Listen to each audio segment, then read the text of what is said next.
premium pay. Ang premium pay ay dagdag na bayad sa mga empleyado na nagtrabaho sa araw ng kanilang rest day o special non-working day.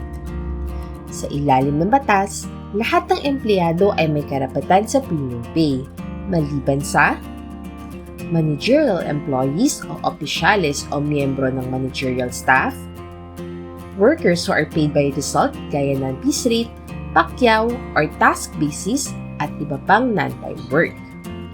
At iba pang itinakda ng batas.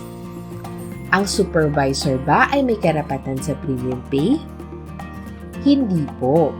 Kabilang ang supervisor sa katagang managerial staff o miyembro ng managerial staff.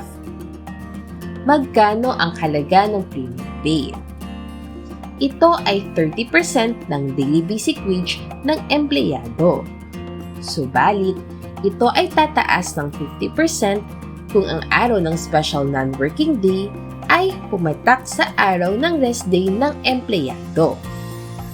Para sa taong 2023, mayroon tayong 8 special non-working days at ito ay ang EDSA People Power Revolution Anniversary na iginunita nakaraang February 25, Black Saturday naman na igugunita itong April 8, Ninoy Aquino Day itong August 21, All Saints Day itong November 1, Feast of the Immaculate Conception of Mary itong December 8, Last Day of the Year itong December 31, at 2 additional special non-working days na igununita nakaraang January 2 at gugunitahin pagtapos ng araw ng mga patay o sa November 2. Para sa karagdagang impormasyon, maaari ninyong i-download ang Handbook